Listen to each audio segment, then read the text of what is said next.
recording the classes. So, and then I'll post those recordings. So if you ever have questions or you would need to see something again, you can always go back and watch it again. And then I also have videos that I post in the class. So this is how you'll get a hold of me. This is my email, emanchester@alamo.edu. This is your first line of communication to me. It comes right to my phone. So, so I will get back to you as soon as I can. My office, my on-campus Northwest Vista campus office is in Juniper Hall, and it's in the first floor. Somebody didn't pay attention in math and their architecture class, because in order to get to the first floor of Juniper Hall, you have to go out of the building and then back in the building. There's no way to get from the second floor to the first floor within the building. So somebody didn't pay attention. So that's where my office is. So I'm there on Monday, Wednesday. So you can see my office hours on Monday, Wednesday on the NVC campus from 10 to 11 and then 12:30 to 2:45. And then my office hours via Zoom on Tuesday, Thursday, 10 to 11 in the morning, and then 12:30 to 1:30 in the afternoon. And so I have a Zoom link. It's different than what we do our classes with. So I can send that to you if you want to come to my Zoom office hours. Okay, so that's how you'll get a hold of me. This is what you'll need for the class. You definitely need a scientific calculator. You can use a graphing calculator, but it's not necessary. They're super expensive, and this is probably your last math class that you're going to need to take. You might have to take a statistics class depending on where you go, but don't spend the money on a graphing calculator if you don't already have one. You're going to need lots of notebook and paper, writing utensils, a willingness to learn, and computer access, because it's via Zoom. Now, NVC has a laptop loan program. So this is the link to that. You can click on that. If this is also in your Canvas class. So if you ever need a laptop, say yours is on the, gonna die on you or whatever, they have a laptop loan, and they'll loan it to you for the entire semester. And they're usually HPs, so they're nice. They're all up to date. And it doesn't cost you anything. You just go in, you have to fill out a form, and then you can get a laptop. Okay. You can also get a calculator in Juniper Hall in the two math tutoring places.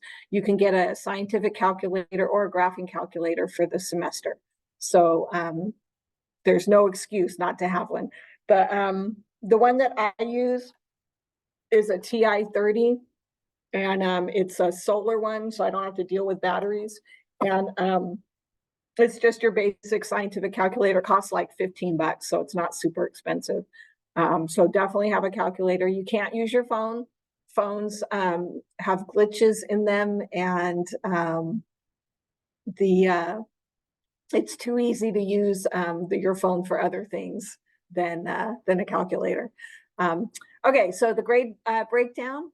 So this is super important. You have to have an understanding of how your grades are going to be calculated. The tests are 50% of the grade, and that is a department-wide decision. Okay. Tests are super important. You have to prove that you learned the material in order to pass the class. And then the final exam is 20%. So between the tests and the final exam, that's 70% of your grade. So if you can't pass the test, you can't pass this class. That's just the reality. So what that means is, while you're doing your homework, you have to understand the material. You have to do the homework, and you have to practice enough to where it becomes second nature to you.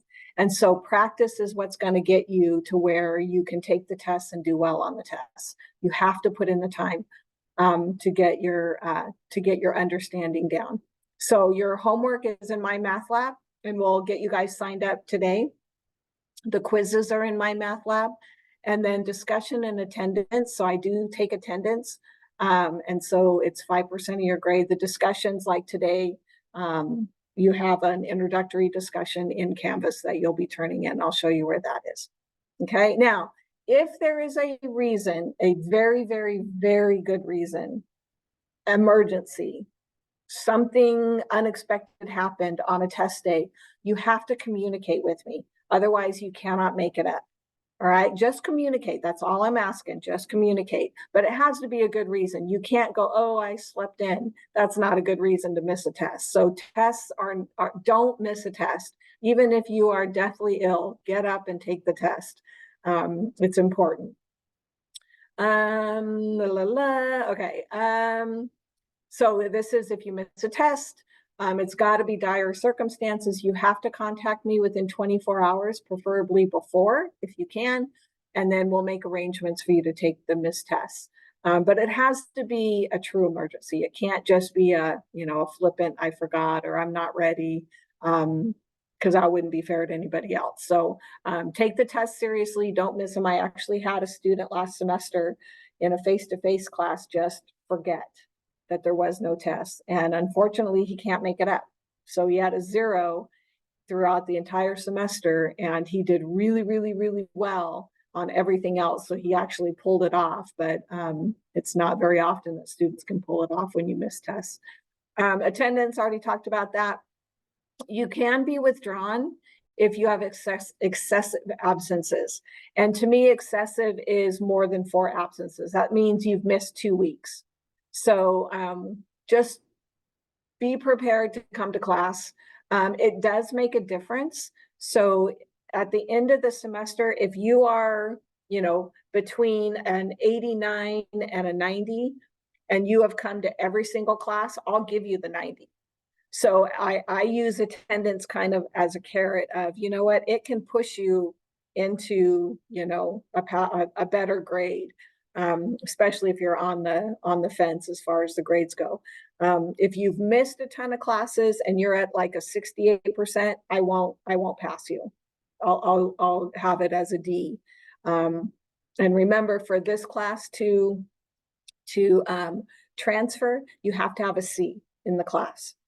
So D's and F's don't work. They're fine for, or D's, excuse me.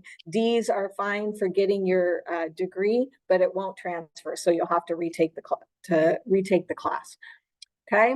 The other thing that I have a lot of complaints on is my due dates. So my philosophy behind due dates is I am preparing you to be in the business world. And in the business world, if your boss tells you that you have a project and it has to be done by a certain date, there's no wiggle room. You have to have that project done by that date. Otherwise, you could lose your job.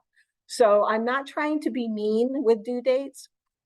I just know that if you get behind at all, it's very hard to get caught back up. It's almost impossible to get caught back up. So due dates, I'm very strict on. It's very, very rare that I will change a due date.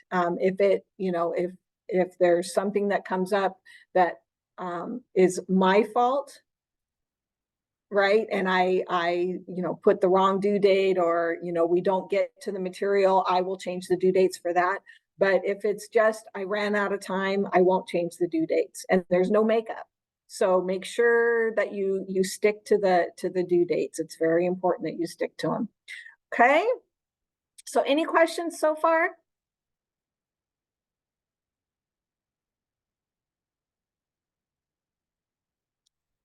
Okay. So I'm going to stop sharing. So I just want to kind of get to know some of you. Javier,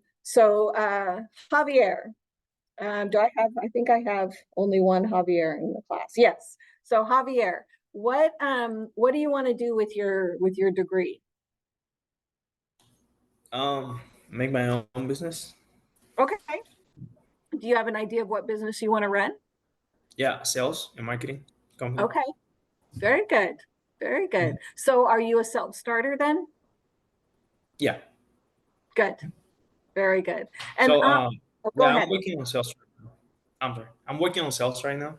Okay. So yeah, I'm kind of get experience on that. So once I move on once I get done with my degree, I can work my own company with some experience about it. Okay. Very good. Very good. Now, I am not going to be your typical college instructor, because I have 3 kids myself. All of them went to college, and they're in their 30s. So those were the days where companies would not hire you unless you had a bachelor's, right? They had to have that paper in hand. And now companies are kind of flip-flopping, because what's happening is people are coming into their company with huge amounts of student loan debt. And so the companies are now being asked to pay or help pay some of the student loan debt off. And so companies are going, wait a minute, this is not working for us at all. We're having to pay out more money just to get employees who have a paper, right? A certificate or a bachelor's degree. And so I just read an article that in the business world, businesses are starting to not require bachelors. So my take on education is, yes, it opens up a ton of doors. I could not teach college level courses until I got my master's. So for me, my degree was very important. But for some of you, the degree isn't going to be as important to do what you want to do. So Javier, for you, if you want your own business, or anybody in this class, if you want your own business, you know what it takes? Hard work and grit. That's what it takes to run your own business. And I know a lot of family members who are fantastic business owners. My husband being one of them, very successful, no college degree. So what they're finding is people with college degrees that got a degree that they don't use are in debt, and they're actually worse off than people who just went out and got a job and worked really hard to move up in the company. Okay, so my take is, if you have to have the college degree to get where you want to be, absolutely, college is the place for you. But if you don't, and all you want is a way to, make money, support your family, and you can do it without the college degree, you're going to be better off because you won't have student loans. Yeah, I actually don't need it for what I want to do. I don't need it. Yeah. So getting an education is great because you're kind of going to be exposed to other things, but don't go into debt over it. If you can pay classes as you go, that's awesome. Do that, but don't go into debt if you can at all avoid it. Bryce, what about you?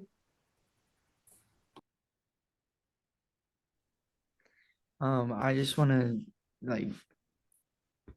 I want to just the same thing as him. I mean, have my own business, start my own business, and into sales, and that's really all.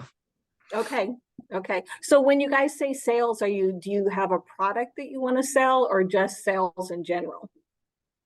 Sales in general for me. Okay. So my oldest son is in sales, and he is in it's like the machines for businesses to take credit cards. So he's selling that kind of stuff, and it's commission only. So if he doesn't sell something, he doesn't get paid, and it's been rough. He just moved from California to Arkansas, and it's been rough, but he is committed. He's a salesman at heart. So it's definitely, it's a struggle. We'll put it that way. Sales is a struggle, but if you're committed to it and you believe in your product, then it will work. Genevieve, what about you? Hi, can you hear me? I don't know if you can hear me. So I was previously a biomed major. So in like the aspect of like mathematics and like the computer science behind business, I think I'm pretty set on it. But personally, for what I want to do, I want to work with luxury goods. So what I want to do is work behind the brands, such as like examples like Versace, things like those, Valentino, because I'm also Adobe certified in Photoshop and, oh my goodness, sorry, Premiere and everything. And currently I'm a jewelry consultant who also makes commissions. I used to work in Sephora, so I'm trying to build up my resume within the companies to learn how to manage a company behind and start networking. So that's the kind of things that I want to do, preferably in the metropolitan areas. Yeah. So you like the city life, the big city life? Is that what you're You're telling me? Yeah, I'm a Yeah, girly girl, okay. so I think I fit it. I don't know.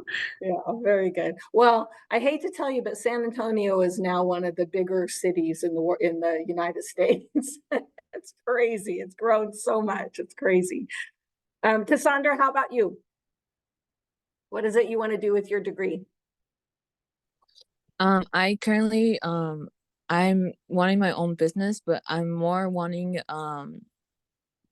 in the marketing sense because I'm pretty good at math, so I think and I'm pretty good at like handling money and everything because that's what I had to do at work. So I'm pretty good at that. I just wanting more on the marketing side, like Okay. learning how, stuff like that.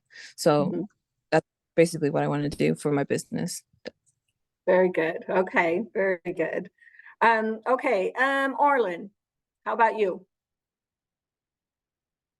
I think we talked about this last semester, but I'm gonna say it again. I don't know if you remember, but I was telling you that I was trying to, after this degree, transfer to UTSA and then take, because they have a little, like, it's a sub kind of like plan where it's pre-PhD, and then I want to take the GRE, maybe get a good Oh. score, and apply for a PhD somewhere on the Eastern Seaboard.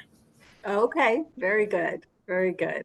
That's awesome. Okay, so some of the things that I want you guys to know how to do is if you look at the bottom and hold your mouse over the bottom, you'll see 3 little dots that says more. And so I want you to go to reactions and give me some reactions. So I want a thumbs up. How many of you are going to be in the cybersecurity world? Not necessarily business, but cybersecurity. Okay, so is it Mahmoud? Is that the right way to say your name? Yeah, but I put that up. I put that up by mistake. I was just trying to figure it out. My Oh, bad. okay. Okay, Yes, ma'am. nice. What's your major then, Mahmoud? I'm going after business administration. I want to go after my master's after that. And my dad's starting a business. I'm trying to help him out with that and probably franchise off of him and other stores that I had in mind. Okay. Okay. And I know I've had a lot of students that work at HEB, and HEB is a fantastic company.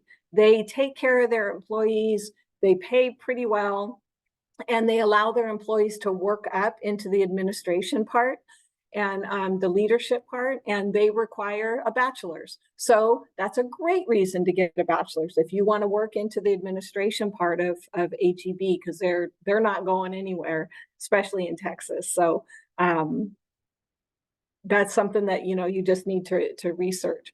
Okay, so you know where your reaction emoji things are. The hand, there's more. There's a raise hand one. Let's see, I don't know where that is. I just saw it. So oh, there it is. So right above the reactions, when you do the 3 dots, there's a raise hand. So if you have any questions, you can raise your hand. But like I said, while I'm teaching, if I'm sharing my screen, I can only see one person up in the top. And so if you have a question while I'm teaching, please don't hesitate. Just unmute yourself and stop me. Because like I said, I can't see you. And that's one of the downfalls of Zoom is I can't see the whole class. When I'm in my face-to-face class, I can actually see the faces. And if they go pasty white and look like they're about ready to panic or throw up, I know that I've just lost them. And so I can stop and I can, ask questions and we can get back on track. Where you guys, especially if your cameras aren't on, I won't be able to know whether you have a question or not. So please, I'm telling you, I want you to interrupt me if I'm teaching and you're not understanding a concept, okay? So let's see, is there anything else that you have questions on, just about kind of the general, how the class works?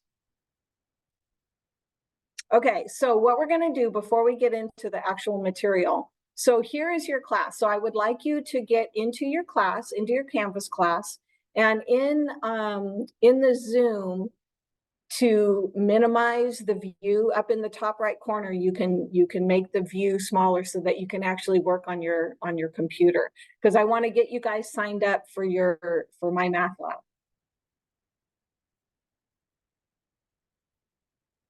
And I did have somebody ask if this was a business calculus class, and apparently there was an email that went out or announcement that went out that said business algebra, and that was just a mistake on my part. This is a business calculus class. I think I don't know when I did have a 028 that was a business algebra, so that was probably why I put that in there. So okay, so is everyone good? Everyone at their Canvas class?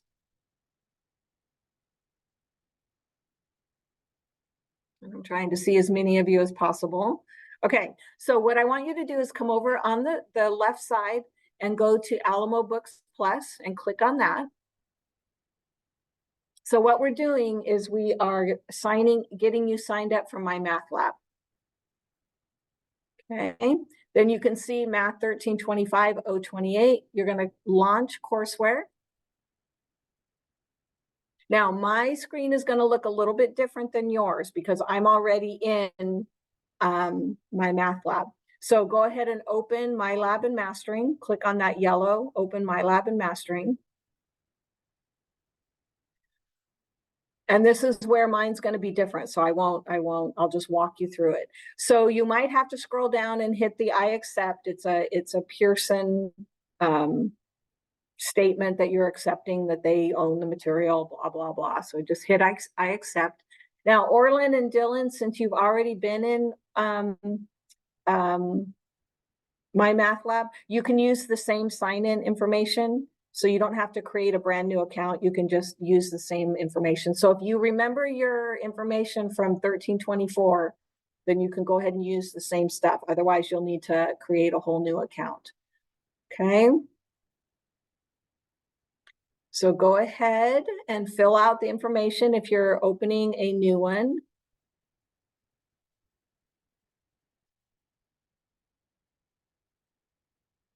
And if you have any questions, let me know.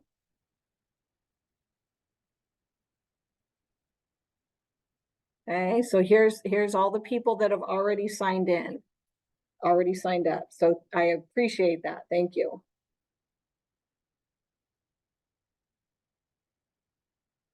So if your name is there, you're good to go.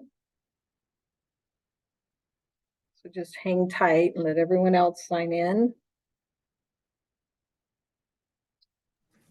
It's asking me for a course. A Link course or, ID? Okay. Yeah. Okay. I will put that. I'll put the course ID. Is that because you're using your old stuff? Yeah, my old one is asking me to enroll in a course because it just used Okay. my All right. old. Let me put it. So if you're using your old sign-in information in the chat, I'm putting in the course ID. And it's all lowercase. 93462. Okay, so in the chat, there's the course ID, Manchester 93462. So if it asks for that, go ahead and put that one in.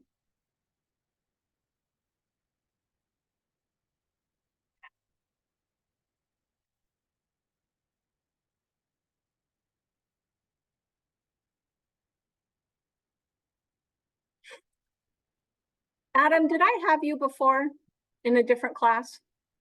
Yes, ma'am. Oh, okay. Which class was it? Mathematics. It was business mathematics, yeah, or college algebra. Oh, okay. Okay. Was that this last semester or a previous one? It was last semester in the fall. Oh, okay. So was it the online one or was it the Zoom one? It was a Zoom. It was. Okay. Okay. I knew I'd seen your name before and I'm going, where is it? I just didn't make that connection. It gave me an error when I was putting it in. It said the course ID you entered is an LMS linked course. Okay, so yeah, you shouldn't have to. So like Dylan, when you signed in, you didn't need the course ID, right? No, I just clicked the link at the end of the syllabus.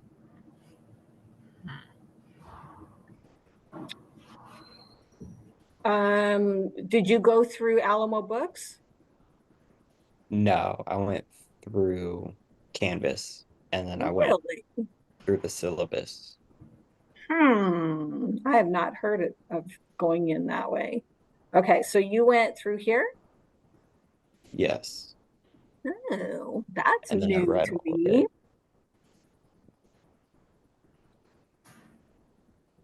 Yeah. And then I read all of it and then it brought me to the link. And I clicked on the link and it registered me for the class. And I didn't have to sign into my old account or anything. Huh. So it was all the way down at the bottom? Yes. And I might have clicked next on a few pages.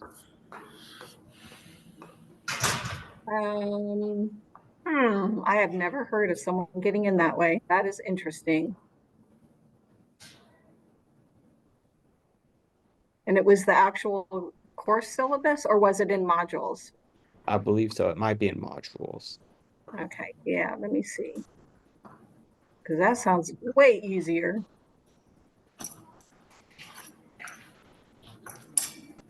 Maybe, I wonder if it was,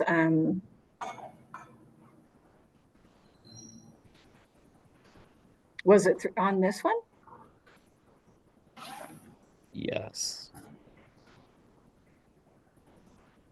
Yeah, so it should take you through the same thing.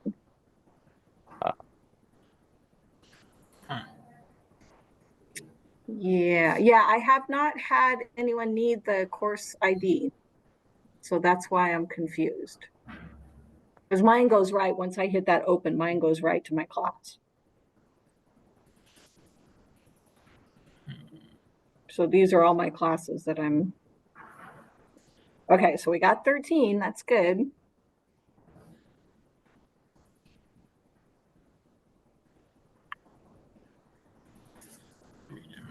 Nice.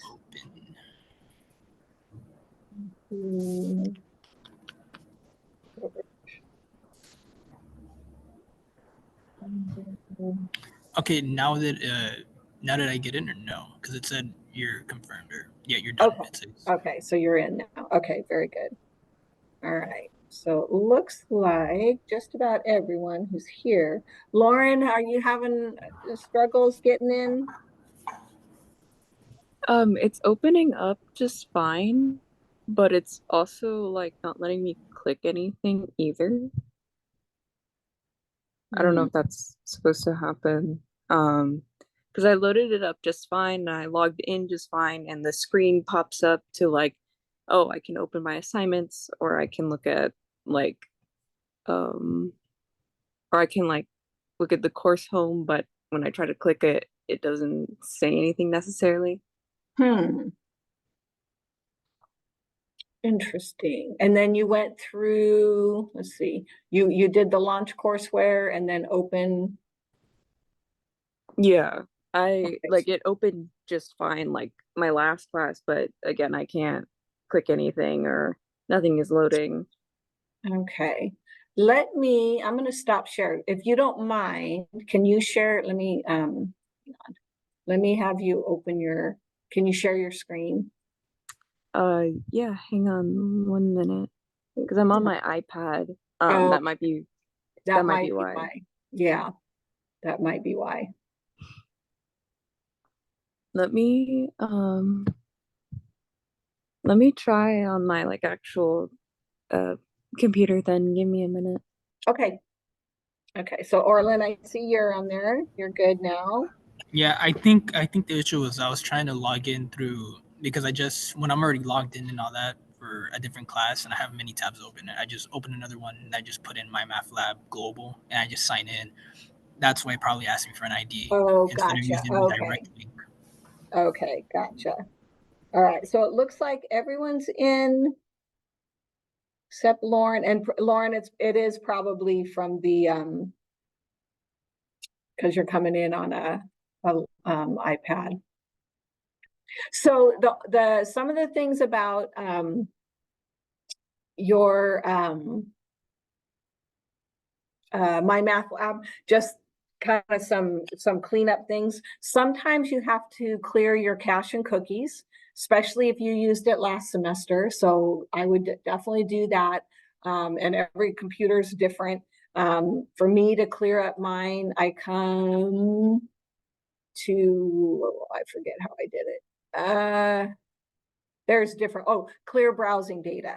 So that's one way to kind of clear things up. It does not like Internet Explorer. It does not play well at all with Internet Explorer. It does very well with Google Chrome or Firefox. So always use those two to go in and out of. And everything you do is going to be in your Canvas class. So let me share my screen because we're almost running out of time. Okay, so in your Canvas class, those of you who have taken me before know all this. You're going to live in the modules. Okay, the course syllabus, that's important. Zoom, that's important. So you'll know how to get into my class. But the modules is where you're going to live as far as following the progression of the class. So you're going to start everything that's due Friday is just the indented thing. So getting access to my Math Lab, you guys are all good there. You're going to do a discussion, just introducing yourself. And then in my Math Lab, you're going to do the orientation quiz. Okay, so when you click on this, everything again, you're doing everything going in and out of my Math Lab through your Canvas. So when you open it, now here's all the questions. So now you're in my Math Lab. You don't have to go out and come back in. You just open it through your module, okay? The other thing that I want to make sure that you see is, again, if you need to find where my office is or what my office hours are, here's my office hours. Here's the tutoring. So we have some great tutors on the Northwest Vista campus. If my office hours don't work for you, then you're going to go and you're going to go to your the Northwest Vista campus. And here is 308 is one-on-one. That's one-on-one tutoring. JH 316, that's you in a big room, you sit down, you do your homework, and there's tutors that wander around and you just raise your hand and they can help you as you're working on your homework. And there are computers in there, so you can use the computers in there, or you can bring your own laptop in. So there's the hours. Here is remote tutoring. So if you are not on campus and you need some help, these are the hours for the Zoom room. So you can come and see me on Tuesday, Thursday, or you can, go to the remote tutoring, and they're only open Tuesdays and Wednesdays. Okay, so that's your Zoom link for that. All right. Now, once we'll get started here in a minute. Once we get going, your first module is all chapter 9. Okay, here is our one link. This is what we're going to work on. This is where I do all of my notes, and it's all being recorded. So if you need to go back to review, this is where your OneNote link is, and it just keeps updating. These are all the documents that I use in OneNote, and they're PDFs. So you can print them yourself if you want, so that you have it while we're working in our OneNote class. So that way you don't have to write notes to yourself. Everything I do is right here, and then it's also in the OneNote. To get through the module, you have to click through. You have to do the next button just to get to the next page. Okay, so when you're in your module, and we're in module 1 now, you can collapse down each module. So like when you're done with the orientation module, you just hit this little arrow right here and it collapses it down, so you don't have to keep scrolling through everything. But here's the key. This right here are all the videos that you need to do this material. Okay, so if you will follow the progression, I created this class so that you have a progression, you will never miss anything. Or if you're like, oh man, I don't understand, you know, factoring, here are all the videos that you can rewatch on the different topics. Okay, so there's lots of different review. What I would suggest is that you watch the videos before class. So like next week, we're going to start on 9.1. So the good news about business calculus is you guys really are on all on the same page. There's very few of you that have had calculus. So we're all learning it together.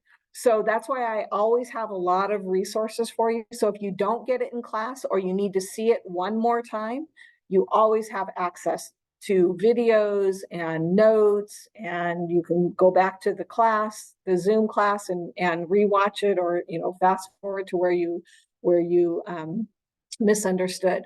But all of the assignments are indented. So homework 1, quiz 1, those are indented, and it tells you the due dates. Homework 2 is due January 29th.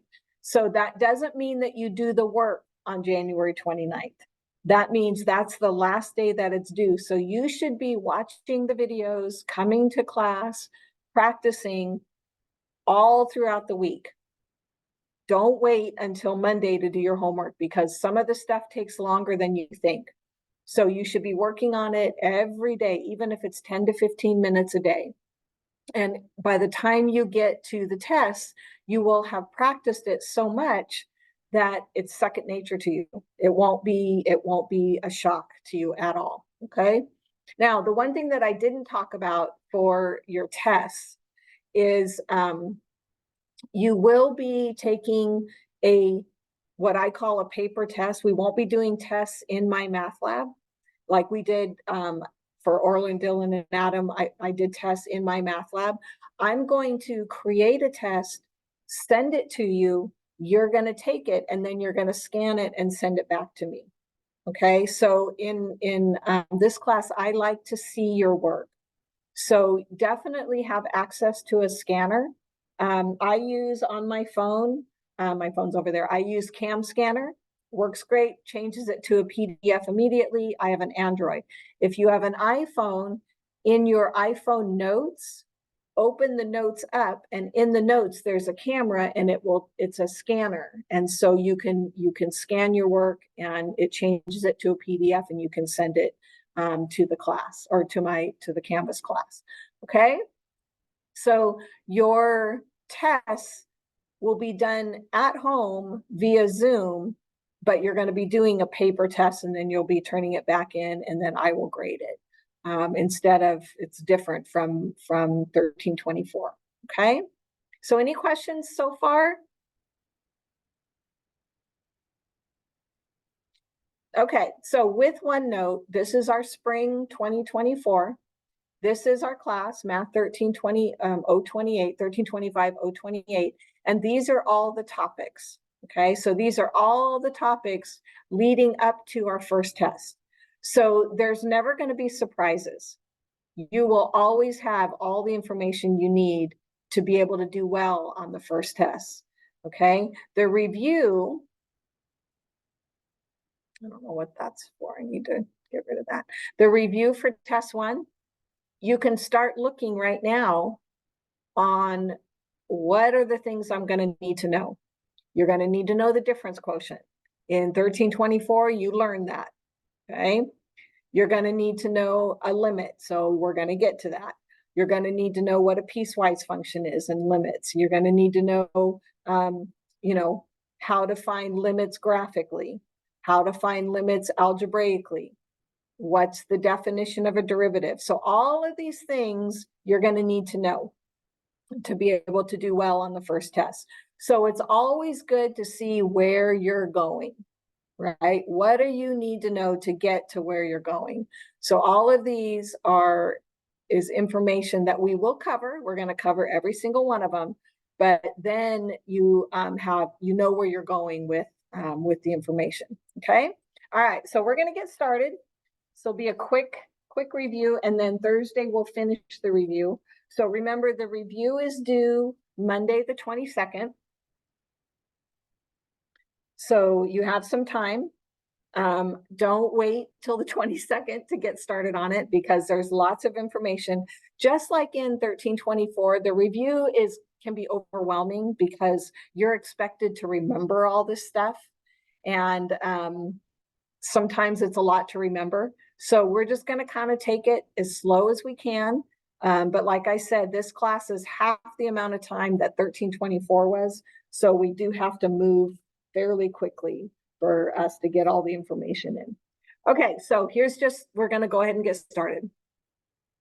And again, if there's something that you're not understanding, stop me. Ask questions. Don't be afraid to ask a question. All right, so equation of a line. So if you remember, equation of a line is always written using ordered pairs, right? Your x and your y. You have a slope. And in business, the slope is how things change. Okay, business algebra, we're looking at the average between 2 points, right? How much did it change from one point to the other? So in business, we can look at it like, 5 years ago, gas was this amount. Now we're paying this amount. How much has it changed over those 5 years? So it's like an average change. That's what slope is. It's how much things have changed.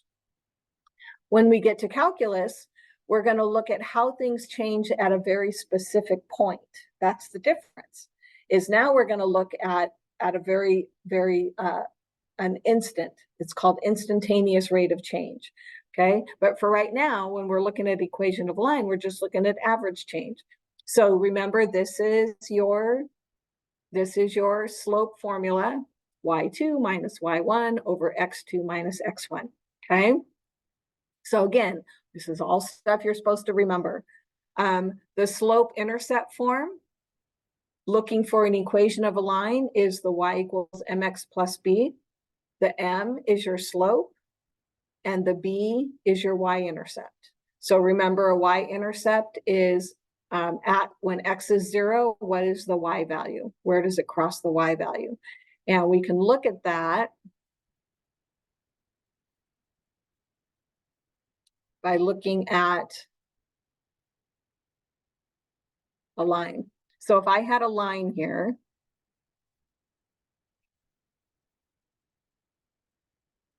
right? If I had a line here and I was looking for how much does this line rise, right? So this is considered an increasing slope. This one would be considered a decreasing slope. How much is it going down? All right. Our slope is the difference between this point and this point. Okay. That little triangle right here is our rise and our run. It's literally just how far did I go over and how far did I go up. That's what your slope is. So the equation of a line is literally how much is the slope changing, and then where does it cross the y-axis? So it crosses the y-axis right here. And that address is always going to be 0y. That's your y-intercept. This address is always going to be your x0. So this is your y-intercept, or your x-intercept, where it crosses the x-axis. Okay? So when we are getting equation of a line, so this is the most important part because we're going to use it again. When you're getting the equation of a line, you need two things. You need a slope and you need a point. Okay, those are the two things that you need to get an equation of a line. You need a slope and you need a point. All right, now this point leads us to the point slope formula, which is right here. Okay, so those are the things that you need. You need your slope and you need the point slope formula. Every single time you're looking for an equation of a line, those are the two things you need. So with this one, this first example, we're given a slope and we're given a point. So we're good to go. So we're going to use our point slope formula. The y point in this example is 0. the slope is 3/2, and the x point is 3. So remember, this is in the ordered pair, x and y. That's where those come from. Okay, this y and this x is right here. Those stay. That's always, you're always going to have an x and a y in a equation of a line. So that's why those don't change. That's just part of the formula. Okay, then you just do what it says. You clean it up. This we're going to distribute through. So y minus 0 is just y. 3/2 times x is 3/2 x, and 3/2 times -3. So this is, you have to remember how to multiply fractions. You get -9/2, right? You just multiply straight across. So minus 9/2. That is the equation of the line that has the slope of 3/2 and it crosses through the x-intercept of 3, 0. That's the equation of the line. Okay, so you always will plug your slope into here and your x and your y into here. Those are the things that you're going to replace. Okay, so everyone remember that stuff? I know if I go too fast, you have to slow me down, because if I don't hear from you, I'm assuming that you guys are good to go. All right, Orlin, what do you remember? When you're given 2 points, what do you got to do? Use the point slope. That x y2 minus y1, right? Okay, And then so x that's your slope formula. Good. Okay, and again, it doesn't matter which set I use as 1 or 2. You can do it 2 or 1. It really doesn't matter. Just be consistent. So y minus y over x minus x. And remember, the reason why it's y over x is because, remember, your slope is the rise over the run. The rise is your y, the run is your x. Okay, so if you remember on your graphing, the y is the up and down, right? That's your rise. The x is the run, the horizontal run. Okay, so we have -7 over -1, which is just 7. So we have our slope and we have a point, and it doesn't matter which point we use. So we find our slope and then we use the point slope format. So what I like to do in this class is I like to give you the instructions, right? I don't want you to copy and paste. I want you to understand why we're doing what we're doing. So in order to get an equation of a line, remember, equation of a line is y equals mx plus b. So we need the slope, which is here, and we need the y-intercept, right? We have to have the y-intercept. In order to find the y-intercept, we need the point slope formula, okay? So we do y minus 3, 7 is our slope, x minus 2. Now I'm going to do it using both so that you can see we're going to get the exact same answer. So it doesn't matter which set of points I use. Okay, here I'm going to clean it up. So y minus 3 equals 7x minus 14, and then I'm going to add 3 to both sides. So I get y equals 7x minus 11. Okay, that's the equation of the line using the 0.23. Here, I'm going to clean it up. Y minus a -4 is y plus 4. And then distribute my 7 through. And then I'm going to subtract 4 from both sides. So I get y equals 7x minus 11. Exact same thing. Because it's one equation that's going through both of these points. It's the same line going through both of those points. So if I were to graph this, so just kind of a quick reminder of how to graph. If I were to graph this, I start at -11, which I'll say is down here. That's my y-intercept. And from there, I go up 4 and over 1. So there's my line.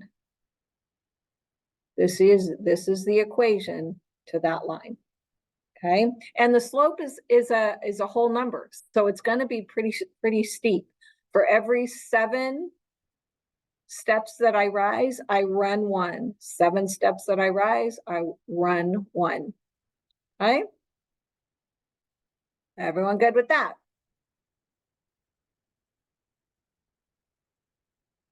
All right, use your reaction. Give me a thumbs up if you're good to go.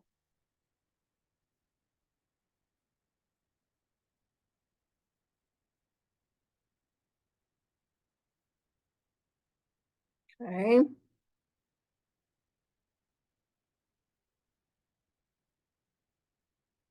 All right. Okay, so now we'll do one example and then we'll be done for the day. We're going to do one example where we use this stuff, right? So what I love about the business algebra and the business calculus classes is any college algebra class teaches equation of a line, right? But in the basic, like 13, 14, we don't really know why we're doing what we're doing, like where is it used? So what I love about these business classes is, yes, you're being taught equation of a line, but now how do I use it? How does it pertain to the business world? So here's an example. A plant can manufacture 60 baseball bats at a total daily cost of $5,400 and 80 bats per day for a total cost of $6,200. What we're looking for is how is this linearly related, right? Is it growing gradually increasing? Are the costs increasing or are the costs decreasing? So what you're going to do is anytime you have information given, you will always write your X and Y in the format of number first, dollar second. So your X value will be the number of products. The Y value will be the dollar amount. Okay, so based on that, I have 60 bats at a cost of $5,400, and I have 80 bats at a cost of $6,200. Well, this is exactly what we just did. I have 2 points, right? It's in the ordered pair, X and Y. So this is the number of products, number of bats, and this is the cost of the bats. So if we're looking for how is it linearly related, I'm looking for the equation of the line. Okay, so equation of the line, what do I need? I need the slope, and then I need the point slope format. Okay, so to find the slope, here we go. 6,200 y minus y over x minus x. So this is my slope. So 6,200 minus 5,400. Can't do that in my head.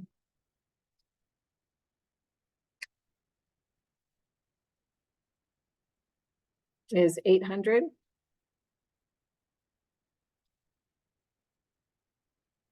And 80 minus 60 is 20. So 800 divided by 20 is 40. Okay, now, if you notice the C says interpret the slope and the y-intercept, and I like to interpret it as I go. So one way on the test that you will earn extra credit is if you can interpret your answers, right? If you're in the business world, your boss doesn't care that you can do math all day, that you can do calculations all day. Can you interpret your answers? Okay, anyone want to give a shot at this? What would 40 represent?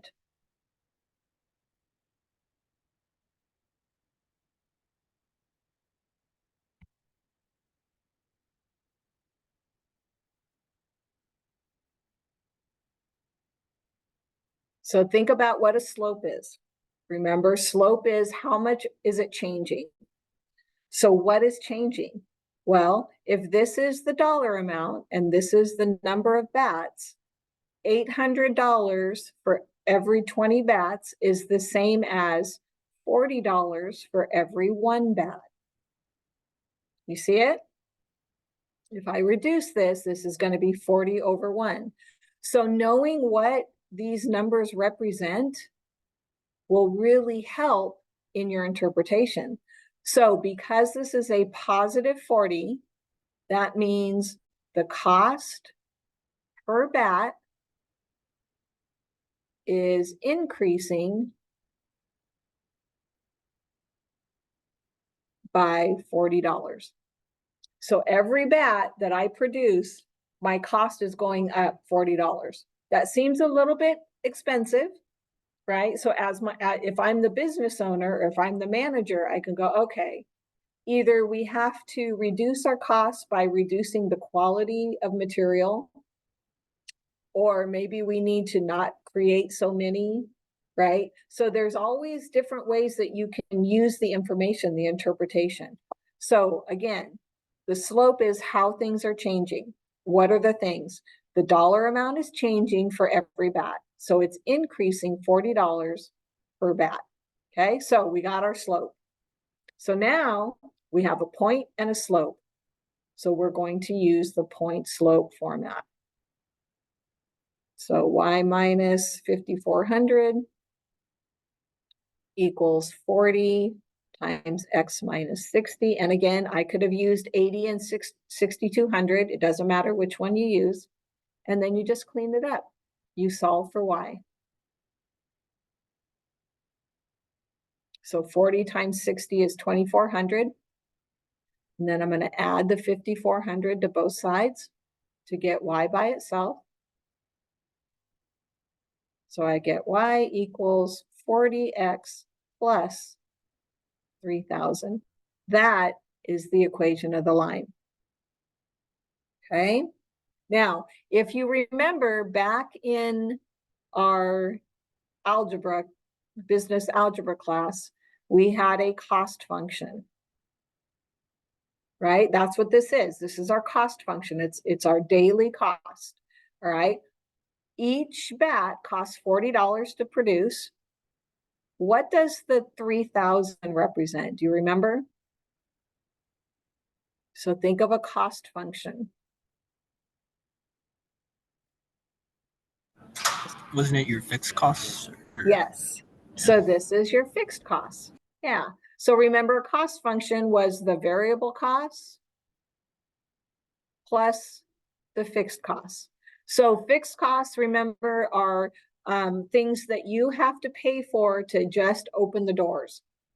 It doesn't have anything to do with material. It doesn't have anything to do with, labor. It's what is it going to cost me to open my doors before I produce anything? So variable cost is your slope. Fixed cost is your y-intercept. Okay. And then if it asks you to graph between these numbers, so another way to look at this is you can say this is the values between 0 and 200. So if this was on a number line, right? Here's 0, here's 200. We're looking at all the costs in between. How much is it going to cost us? So whenever you're graphing, I'll just graph based on the beginning number and the ending number. So I find the costs at 0 products, right? 0 products, it's still going to cost me $3,000. That's my fixed cost. And then the cost at 200 products. So all I'm going to do is replace that X with 200 and then calculate. So 40 times 200 plus 3,000. So it's 11,000.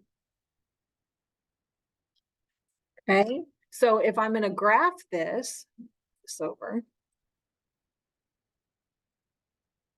if I'm going to graph this, because I'm dealing with do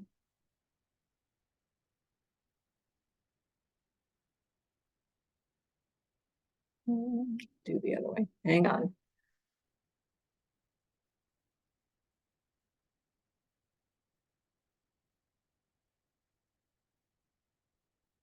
hand draw it. Hand drawing it is always sketchy because you can see I'm terrible at drawing straight lines. Okay, so when x is 0, so my 2 points were at 0 and 3,000 and 200 and 11,000. Those are my 2 points. When I plug 0 in, I got 3,000 out. So 0, and we'll say is 3,000 is right here. Okay, when I plug in x is 200, so we'll say 200 is out here, my y value or the cost is 11,000. So my line goes like that. Okay, so there is the equation of the line. That's that 40x plus 3,000. So it crosses at 3,000, it goes up 40 and over 1, up 40 over 1, up 40 over 1. So at 200 bats, my cost is going to be 11,000.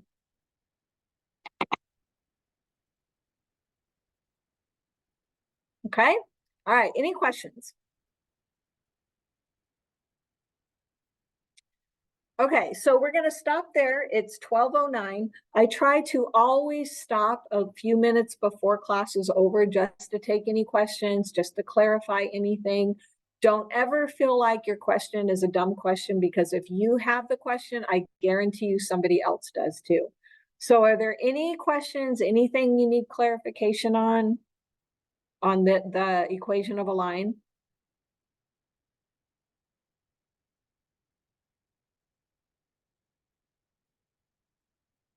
Hey, everyone feels good about it? Feel like, okay, if this is what the class is about, we can do this. Did I just see someone had a raised hand? It went away too fast. Oh, Jen, okay, so we got thumbs up. Okay, all right. Let's see. Oh, thank you, Genevieve. Okay, so it's very nice to meet you guys. I appreciate you. I hope that this class will work for you. And if you have any questions at all, please don't hesitate to ask. I have an open door policy. And the only time that I won't answer you is if it's after 9 o'clock at night. I shut my phone down. So I will see you guys on Thursday. So in your Canvas, you see I've already set up the Thursday Zoom room. So we are good to go. If you don't have any questions, I will see you on Thursday. The MML, or yeah, the quizzes, the orientation, is it going to be opened, or because it says that it's locked? What? It should be open. Hang on, let me take a look. And I think the discussion too.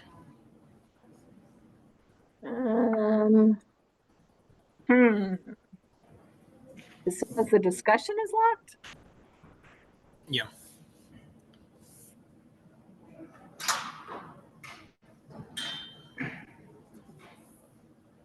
Let me see what I have set up.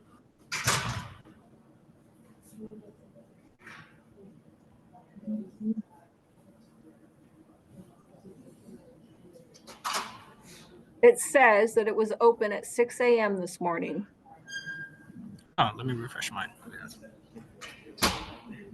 And it closes the 19th at 11:59. That's so weird. Let you mind sharing your screen? I've tried. Let me see if it would let me. Okay. Sometimes it doesn't. Yeah, I just opened it, so you should be able to share the screen.